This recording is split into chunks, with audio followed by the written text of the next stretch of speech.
The Tom Woods Show, episode 927. Prepare to set fire to the index card of allowable opinion. Your daily dose of liberty education starts here. The Tom Woods Show.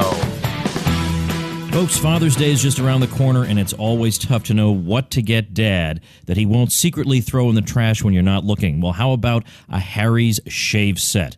Engravable and beautiful. Take $5 off a gift for Dad at harrys.com/woods. Hello, everybody. Tom Woods here. David Stockman is back on the show today. Very, very important conversation coming up today.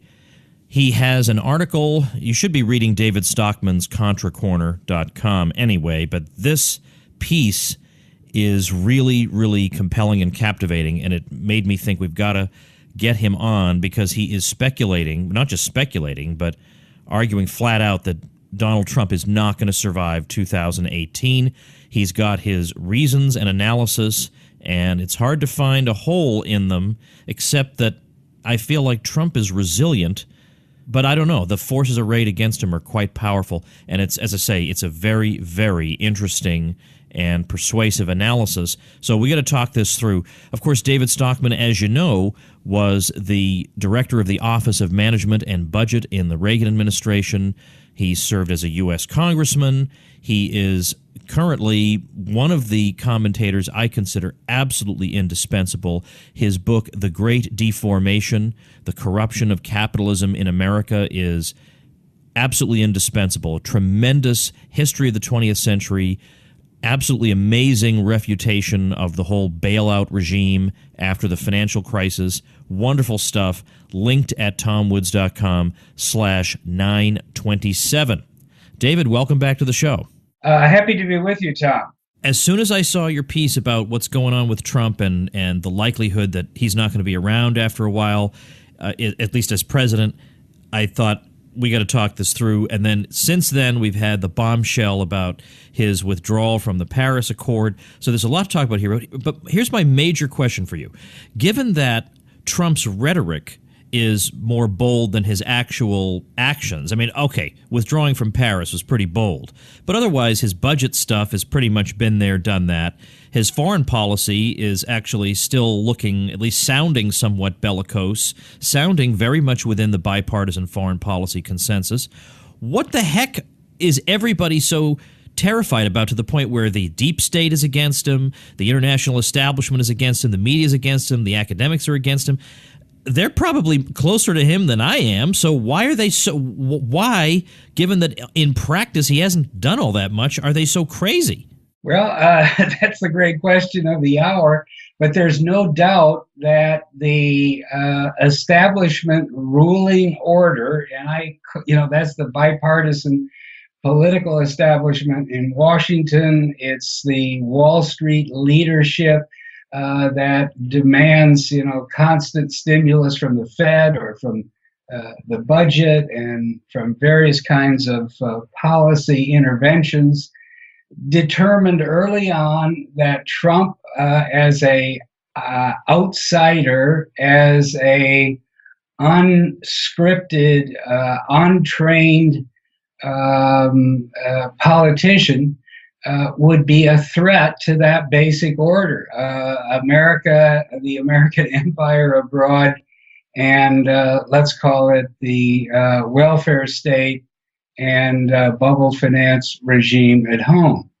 And they therefore determined, without saying so, that the outcome of the 2016 election was invalid, that he needed to be removed from office under one pretext or another. And I think that's where we're slipping day by day, week by week, into some kind of grand experiment in the 25th Amendment, whereby they will be looking for some way to find him unfit to continue in office and invent the circumstance and the pretext for sending the modern day equivalent of an Al Haig into the Oval Office to say the helicopters are warmed up, the steps are up, and you need to get on and get out of town. It's kind of unbelievable that that scenario could be talked about, even in a forum as skeptical as ours or yours.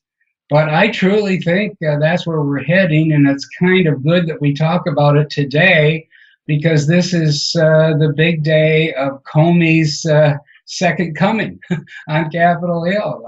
And the whole, thrust of the thing will be to establish the bill of particulars that says that a obstruction of justice occurred, or a cover-up happened with respect to a crime that, in my view, is non-existent. At least in the case of Watergate, it was a third-rate burglary. In this case, I think the Flynn conversations, which are at the heart of this with the Russian ambassador in late December, were a first-rate initiative towards world peace, and that they were totally appropriate, and that no law was violated, except if you want to resuscitate the Logan Act from the late 1790s that Jefferson's political adversaries conjured up to undermine his prospective presidency. So, I think we're way off the deep end. Washington has become totally unhinged. This Russiagate frenzy is now reaching really absurd proportions. After all this time, there's still not a scratch of hard evidence to back up any of it. And yet it's all coming together because the ruling elites do not want the popular impulse behind Trump that unexpectedly brought him to an electoral college victory to prevail in the governing process of this great warfare and welfare state. So that's kind of my big take on it. And then you can go to a lot of different angles and issues. But this is where it's heading. I might just add that I've been at this a while. In fact, I started on Capitol Hill as a young guy right out of graduate school in the 1970s and had a ringside seat for Watergate. And I worked for one of the members of the Republican leadership, so it was particularly close to the action. And I've seen this movie before, and, it's happening again. And I think it's not going to take as long, because Nixon, at least, seemed invincible in January 1973. He won by a landslide, practically the entire electoral college, save for, I think, 31 votes. He won by 42.5 million to 28 million in the popular vote. He was going about the business aggressively in early 1973 of reorganizing the entire federal government, demanded that his cabinet resign and apply for readmission, so to speak. And from that epitome, or that peak of power, it was just a drip, drip, drip as this information came to light, and the cover-up metastasized. And finally, by the spring of 1974, he was mortally wounded. The insiders had turned against him, and it was only a matter of time before he was ushered out of town by the Republican leadership. So it can happen even from a position of seeming invincibility, but Trump is not even close to that position. He won by a fluke in some ways. He didn't win the popular vote. He didn't win with the support of the Republican establishment. He doesn't have a lot of friends and IOUs collected over 30 years like Nixon did from being on the rubber chicken circuit week after week, month after month. So I think he starts from a position dramatically weaker than where Nixon was. And here we are, 5 months in, and the long knives are out and coming at him in every direction. That, I think, is the key thing. He has no obvious base of support. He doesn't even have a base of support within the Republican Party, much of which would love to be rid of him and would much prefer an amiable dolt like Mike Pence to take his place, because he's controllable, he's predictable, he's everything they are and that Trump is not. I want to jump to something because it came as such a surprise to me, and yet as soon as I read it, I thought that must be right. You said, and this is in your article I'm going to link to at tomwoods.com/927. You said, the faltering socialist states of Europe will learn that Washington's endless nagging about spending 2% of GDP on defense had nothing to do with peace and security, and everything to do with raising sales, earnings, and stock prices in the Atlantic area's military-industrial complex. I mean, this article is so good, that's just a throwaway point, but I never thought of that. Yeah, I think you really need to focus on that. And part of the reason why the deep state is so determined to bring him down is that, notwithstanding his martial spirit and posturing and even requesting more defense spending, it wasn't clear that he was a reliable advocate of the whole catechism of the exceptional American exceptionalism, and the requirement for the U.S. to be involved in intervening all over the world in order to keep the peace allegedly and carry on all these high-minded goals. Trump wasn't reliably committed to that. He had enough common sense to say, why do we still have NATO? At least he said that during the campaign. The Cold War ended 25 years ago. He had enough common sense to see that the Ukraine has been part of the greater Russian sphere for 600 years, and that we didn't need to be having a huge confrontation over a civil war that we started effectively when we stimulated the coup in Kiev in February 2014 in Putin's backyard. So he was saying a lot of things that would have, even if they were somewhat, ad hoc and disconnected, were not consistent with the worldview that supports this great military, industrial, surveillance, spy state establishment, both in the United States and in Western Europe as well. So the point is, without a confrontation with Russia, which is totally unnecessary, why would you need to spend 2% of GDP on defense in Western Europe? Germany's spending 1%. I don't think that in the end there is any chance whatsoever, in this world or the next, that Russia is going to invade and occupy Germany. It's crazy. It's a ridiculous thought.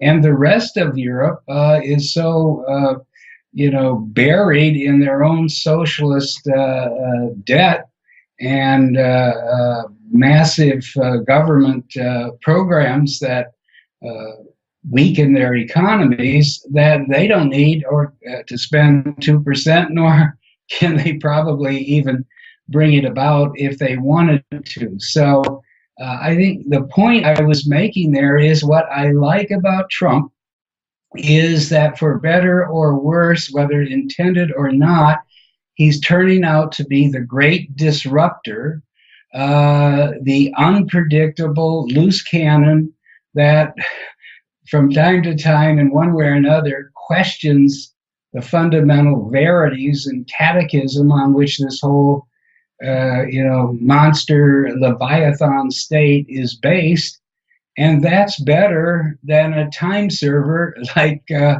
Pence that we're eventually going to have as the 46th president of the United States. But in the interim, maybe some furniture will be broken, maybe some dislocation and crises will be generated, and maybe more of the public will begin to wake up as much of it did during the 2016 election. Since you wrote your article, we had the Trump announcement that he's withdrawing from this Paris Accord, which now has, if he thought he had enemies before, has now probably increased them by a factor of 10 after doing that. I'd like to hear your thought about that particular point, and then also, what about this Paris Accord? People say it was just it's just purely symbolic, so what's the big deal? Yeah, well, that's a good point. I applauded him, obviously, for doing it. I also noted the irony, because the truth of the matter is that Donald Trump is probably one of the biggest statist Republicans that we've had in the Oval Office in modern times, even though he had a lot of company, if you think back over presidents going back through Nixon.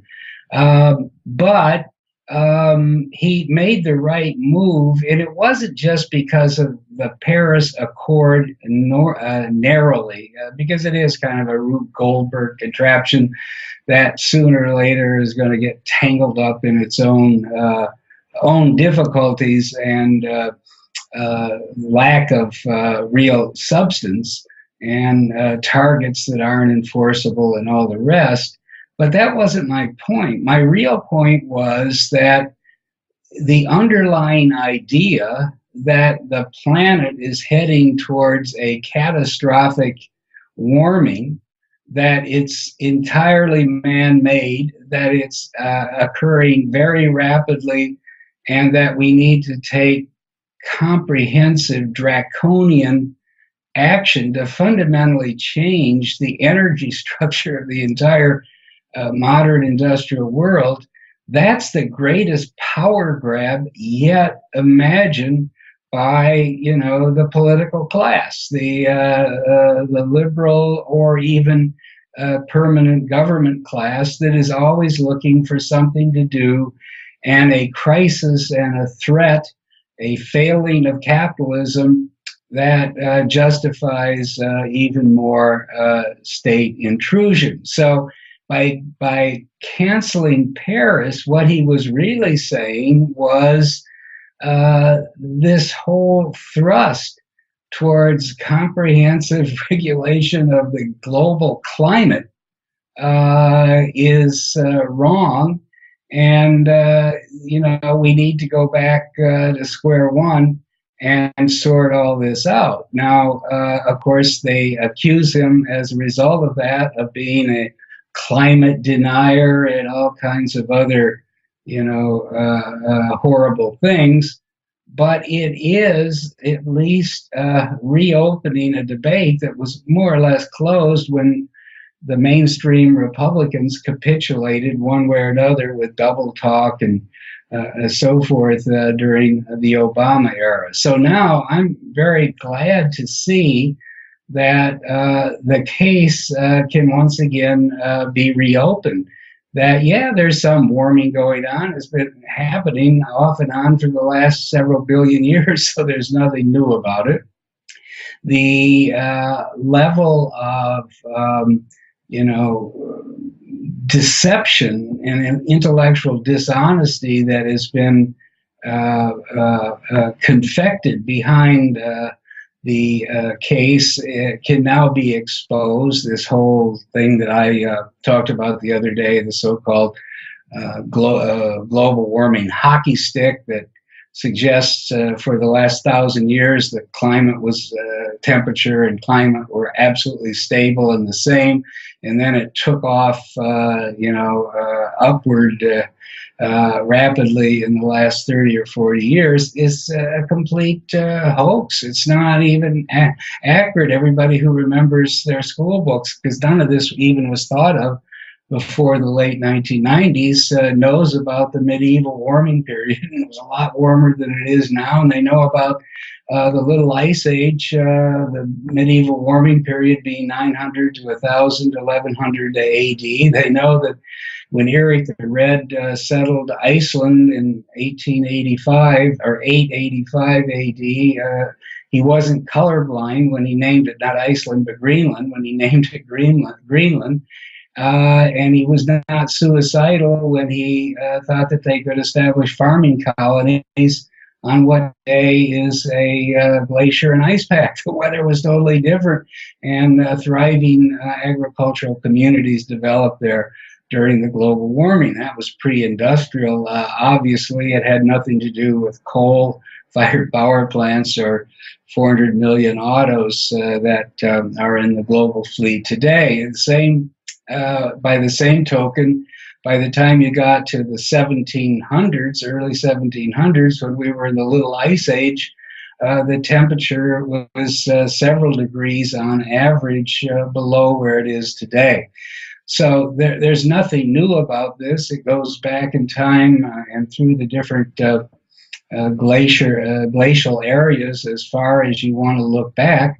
We're in a modest rebound from the Little Ice Age at present. Generally, the carbon dioxide level has gone up modestly. It's not hurting anything. It's probably actually improving the productivity of agriculture around the world. So, this is just another case of a predicate, just like the global policeman predicate and the central banking predicate, that is, the underlying basis for this monster state that we have today. And until that predicate is challenged and punctured, the state keeps mushrooming and expanding and intruding. So the reason I applaud Trump so much for taking this stand is at least on this third front. We've got the warfare state, and it's going to be hard to, unshackle ourselves from that. We've got the welfare state with 150 million people now living one way or another from government checks. We've got central banking and bubble finance built into the very fabric of our financial system and economy, and that's going to be difficult to shake.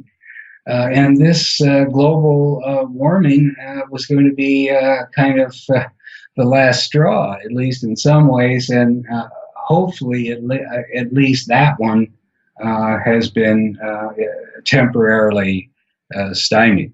More to come with David Stockman after we thank our sponsor. Folks, if you're a longtime listener to this show, you know that the man who has been voted the #1 guest of the Tom Woods Show, Michael Malice, was a recipient of a Harry's shave set from me because I thought that's a great gift. Plus, engraved with his initials on it, he's just going to love it. Well, on Father's Day, you can do the same thing. Don't get your dad another necktie. He's got plenty of those. He's got plenty of #1 dad t-shirts. Get him something he can use and that's thoughtful. And the special limited edition Father's Day Harry shave set is just what the doctor ordered. It comes with a storm gray razor handle, chrome razor stand, foaming shave gel, 3 replacement blades, and a travel cover. Plus, it comes in a sleek, beautiful gift box with the option to add custom engraving and a personalized card for free.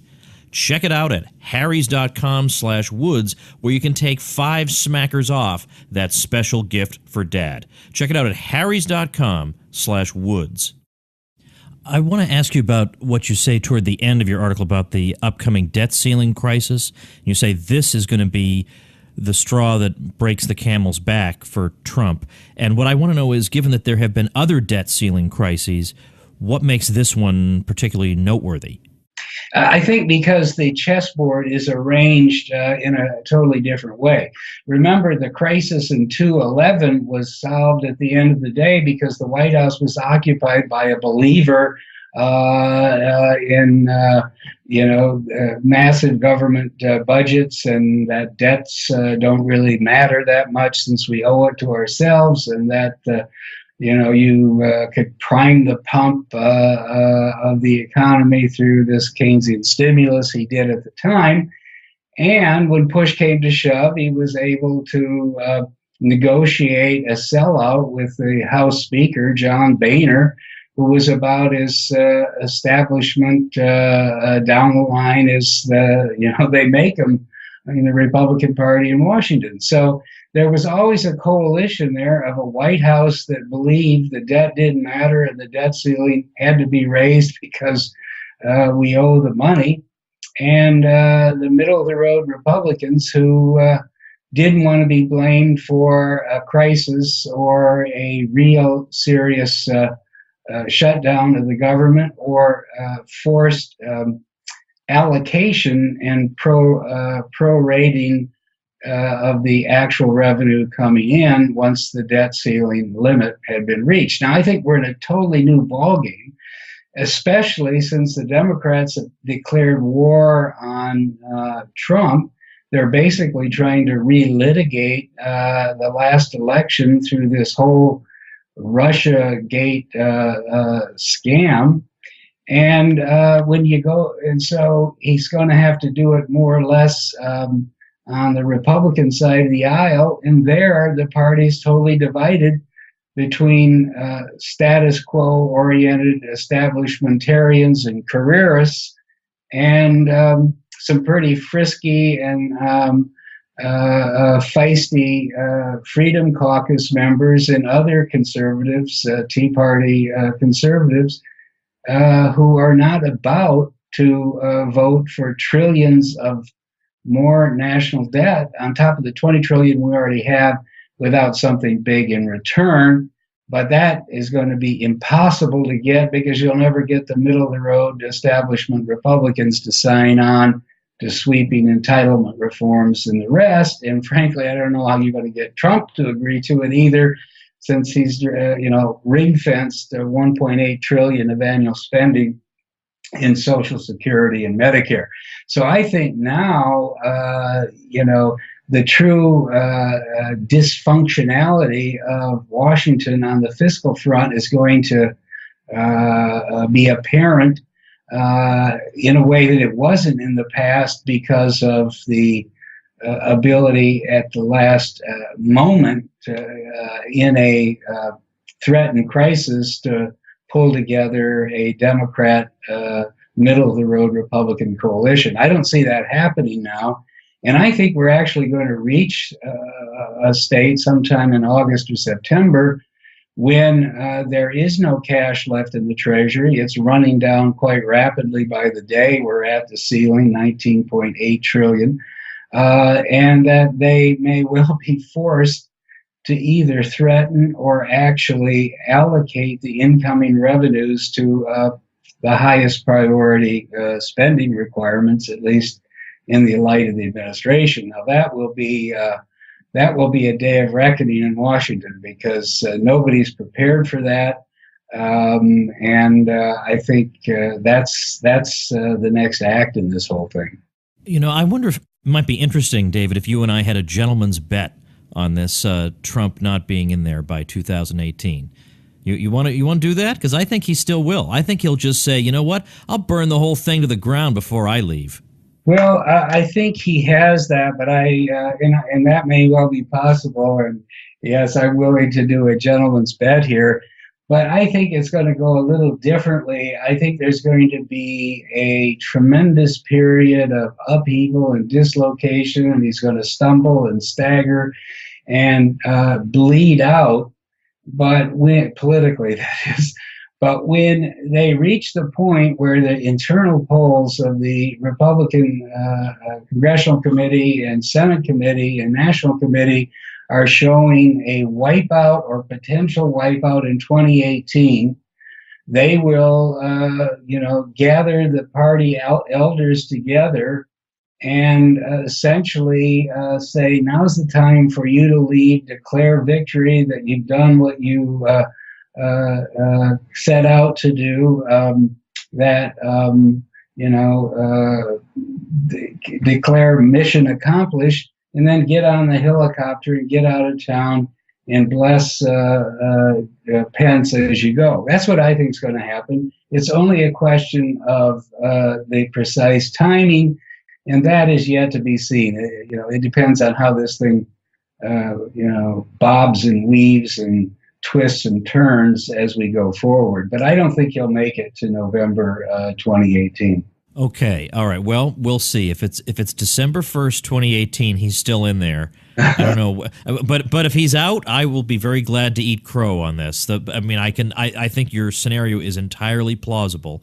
But if it did happen that way, to me, it would be such an open coup that I wonder if they have the guts to try it. But yet, apparently, given the other things they've tried, lying us into war and everything else they do, I guess they probably wouldn't hesitate. Well, if people want... Tom, I can say on that, don't underestimate the capacity of those people down there to rationalize and spin and turn black into white and up into down. It's amazing what they could convince themselves of, including right now. Look at this whole Russia thing.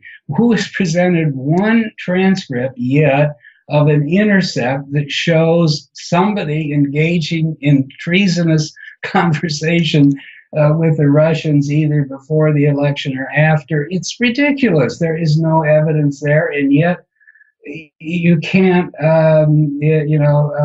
find many people in Washington that doubt there was a massive Russian intrusion in the last election. So I think they're capable of believing anything that's politically expedient at the moment, especially as the mainstream media just hammers and hammers and pounds away at a theme, and that's what they do. They're not a news organization anymore. They're a prosecutorial arm of the deep state or the establishment, however you want to describe it. And once they start, hitting the points in the indictment, it becomes very hard to refute and shake off. And that's why that's where I think we're heading. Well, if people want more David Stockman commentary, where do they go? The best place is my daily comments in David Stockman's Contra Corner. I publish every day 1,000 to 2,000 words on topics like these as they become salient on the short-term basis, but I do it in the context of history and in the context of a free market libertarian philosophy, non-interventionist philosophy. So, it's a different angle on things than you're ever going to see on the mainstream media. Well, DavidStockman'sContraCorner.com is where people should go. I'll link to that also at TomWoods.com/927. And we'll just wait and see, David. It's a very bold prediction, I think. I know you think it's a slam dunk. I think it's a very bold prediction, and we'll just see what happens. Thanks a lot. Okay, we'll come back and review the outcome if and when we get there. Exactly. We'll see which one of us will be in sackcloth and ashes on that day. All right. Thanks, David. Thank you. All right, everybody, before I let you go, our friends at libertyweekly.net now have a podcast. So if you should actually run out of Tom Woods Show episodes, if that's actually possible, then you might want to give them a shot. They're brand new, but they've already got episodes on the hot topics, so you know they're going to be good. On war, on nullification, and I happen to like their feature, Thought Crime Thursdays. So check them out at libertyweekly.net. Help out some Tom Woods Show listeners. Give them a shot. And, of course, you can get a nice shout-out, free publicity, plus a whole bunch of bonuses, including our mutual help private Facebook group just for people who use my link. As long as you get your web hosting through my link, you get incredible bonuses from me. Get the details on all that at tomwoods.com/publicity, and I'll see you tomorrow. Become a smarter libertarian in just 30 minutes a day. Visit TomWoods.com to subscribe to the show for free, and we'll see you next time.